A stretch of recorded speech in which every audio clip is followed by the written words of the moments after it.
জাতি ক্ষতিগ্রস্তের মধ্যে নিমজ্জিত রয়েছে। কিন্তু যারা ঈমান নিয়ে এসেছে, কোন ধরনের ঈমান? ইবলিসের মতো ঈমান নয়। ইবলিসের ঈমানটা কি ছিল?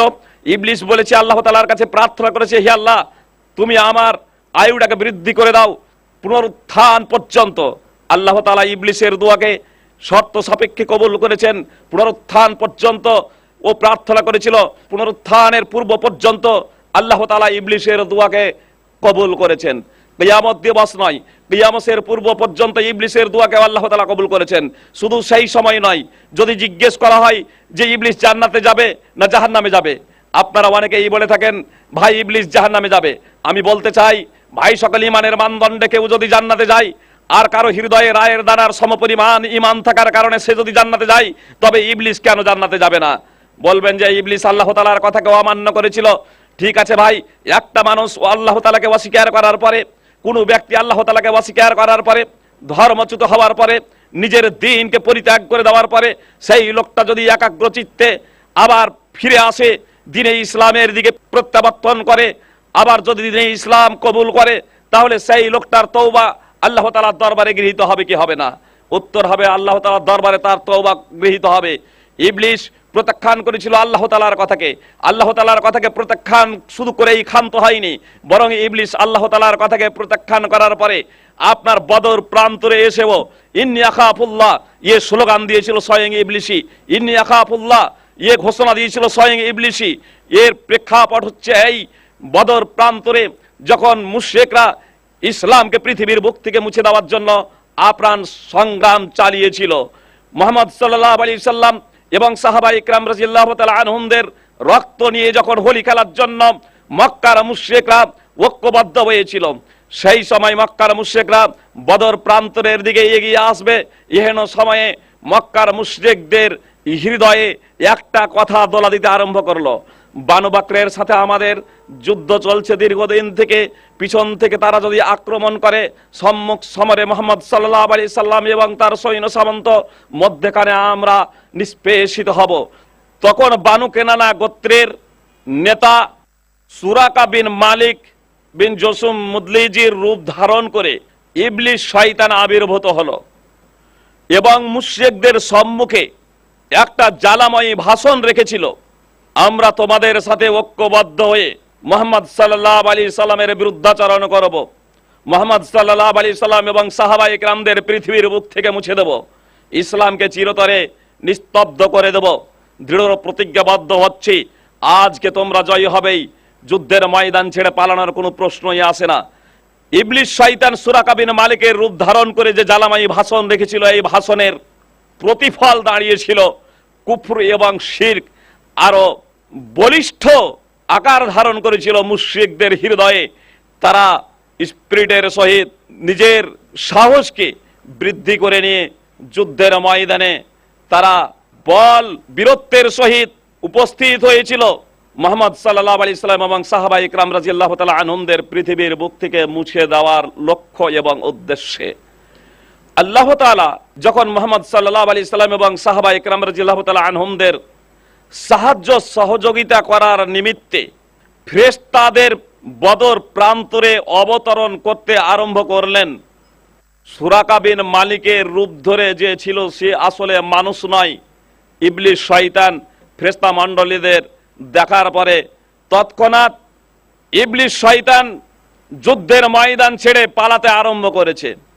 হারিস বিন হিশাম একজন মুশরিক এই সুরাকা বিন মালিককে বুকে জড়িয়ে ধরে বলছে, কিছুক্ষণ পূর্বে তুমি জ্বালাময়ী ভাষণ রেখেছিলে, আজ তোমরা জয়ী হবেই, যুদ্ধের ময়দান ছেড়ে পালানোর কোনো প্রশ্নই আসে না, আজ তুমি যুদ্ধের ময়দান ছেড়ে কোথায় পালাচ্ছ? সুরাকা বিন মালিক তো আর সুরাকা বিন মালিক ছিল না, আসলে সে ছিল ইবলিস শয়তান। সে হারিস বিন হিশামের বুকে একটা সজোরে আঘাত হেনে তাকে চিৎ করে ফেলে দিয়ে আবার দৌড়তে দৌড়তে সমুদ্রের মধ্যে গিয়ে নিক্ষিপ্ত হয়েছিল। এই কথা ঘোষণা দিতে দিতে ইন্নী আখাফুল্লাহ ওয়াল্লাহু শাদীদুল ইকাব, নিশ্চয় আমি আল্লাহকে ভয় করি, তিনি কঠোর শাস্তিদাতা। সূরাতুল আনফাল সূরা নম্বর 8 আয়াত নম্বর 48। এই ঘটনা ঘটছে ইবলিসের মুহাম্মদ সাল্লাল্লাহু আলাইহি সাল্লামের নবুয়াত লাভের 14 বৎসর পরে মুহাম্মদ সাল্লাল্লাহু আলাইহি সাল্লামের নবী ও রাসূল হওয়াকে যখন 15 বৎসর হয়ে গেছে সে সময়। তাহলে ইবলিস যে আল্লাহ তাআলাকে ভয় করে, এই ইবলিসের ভয় আল্লাহ তাআলার দরবারে গৃহীত কেন হবে না? কেন আল্লাহ তাআলা ইবলিসের এই ভয়, ইবলিসের এই ঈমান আল্লাহ তাআলা গ্রহণ করবেন না? আবু জাহেলের ঈমান গ্রহণ হবে না, আবু তালেবের ঈমান গ্রহণ হবে না। আবু তালেবের ঈমান কি ছিল? তারা কি আল্লাহ তাআলাকে এক অদ্বিতীয় বলে বিশ্বাস করতো না? আবু জাহেল আবু লাহাবেরাও আল্লাহ তাআলাকে এক এবং অদ্বিতীয় বলে বিশ্বাস করত। সুতরাং ইবনে আব্বাস সূত্রে বর্ণিত, যখন মুশরিকরা তাওয়াফ করত কাবার, তখন তারা বলতো লাব্বাইকা লা শারিকা লাক ইল্লা শারিকান হুয়া লাকা তামলিকুহু ওয়া মা মালাক। সহিহ মুসলিম প্রথম খণ্ড পৃষ্ঠা নম্বর 376। মুশরিকরা বলতো, হে আল্লাহ, তোমার দরবারে আমরা উপস্থিত, তোমার আজকে আমরা অতিথি, তোমার আজকে আমরা মেহমান, তুমি সার্বভৌম ক্ষমতার অধিকারী, তোমার কোনো অংশীদার নাই, তোমার কোনো শরীক নাই। একটা শরীক, প্র্যাকটিক্যালি জীবনযাপন করতে গিয়ে একটা শরীক, কিন্তু এই শরীক কোনো কিছুরই মালিক নয়। হে আল্লাহ, তুমি তারও মালিক। এক কথাই সার্বভৌম ক্ষমতার অধিকারী একমাত্র আল্লাহ তাআলা। এই কথাটা আবু জাহেল আবু লাহাবেরাও ব্যর্থহীনভাবে স্বীকার করেছিল। এমনকি মুশরিকরা বিভিন্নভাবে মুহাম্মদ সাল্লাল্লাহু আলাইহি সাল্লামকে বাধা প্রদান করেছিল কালেমায়ে তাওহীদ প্রচার থেকে বিরত রাখার লক্ষ্য এবং উদ্দেশ্যে। তাওহীদের প্রচার এবং প্রসারে বিভিন্ন প্রকারের বাধা প্রদান করেছিল, বিভিন্ন প্রকারের পদক্ষেপ গ্রহণ করেছিল। একদা আবু তালেবকে মুশরিকরা বলল, আপনার ভাতিজাকে নিষেধ করে দিন, আমাদের দেবী দেবতাগুলোকে গালি দিচ্ছে, যে কারণে আমাদের পিতা পুত্রের মধ্যে বিচ্ছেদ হচ্ছে, স্বামী স্ত্রীর মধ্যে বিচ্ছেদ হচ্ছে, মাতা কন্যার মধ্যে বিচ্ছেদ হচ্ছে, জায়ে ননদে বিচ্ছেদ হচ্ছে, শাশুড়ি বইয়ের মধ্যে ঝগড়া লেগে গিয়েছে। এজন্য আপনার কাছে আমাদের বিনীত অনুরোধ যে আপনি আপনার ভাতিজা মুহাম্মদ সাল্লাল্লাহু আলাইহি সাল্লামকে তার এই নতুন মিশন প্রচার করা থেকে বিরত রাখতে বলেন। আবু তালেব মুহাম্মদ সাল্লাল্লাহু আলাইহি সাল্লামকে বললেন যে ভাতিজা, এই ব্যাপার তোমার কওম, তোমার সম্প্রদায় এই কথা বলছে।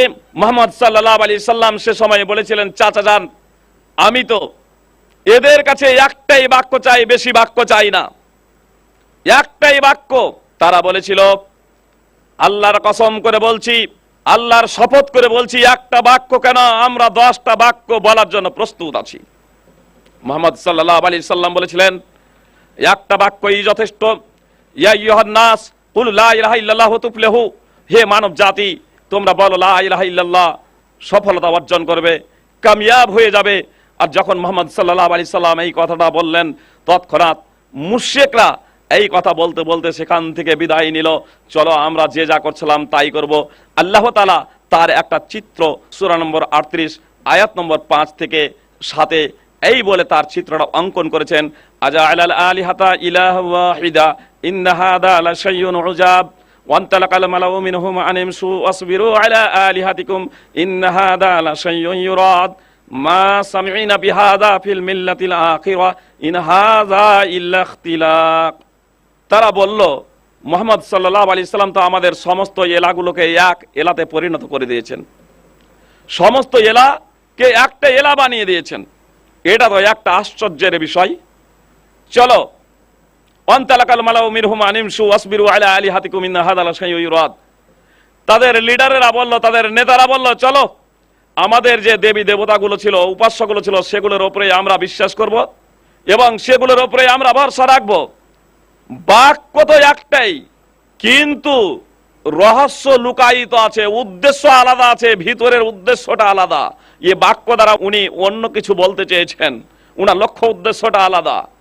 মা সামি'না বিহাযা ফিল মিল্লাতিল আখিরা, মুহাম্মদ সাল্লাল্লাহু আলাইহি সাল্লাম যে কথাটা বলছেন, এটা আমরা আখেরি মিল্লাতের শেষ দিনে তো আমরা এটা শুনিনি। ইন হাযা ইল্লা ইখতিলাক, মুহাম্মদ সাল্লাল্লাহু আলাইহি সাল্লাম এটা নিজের পক্ষ থেকে বানিয়ে বানিয়ে বলছেন।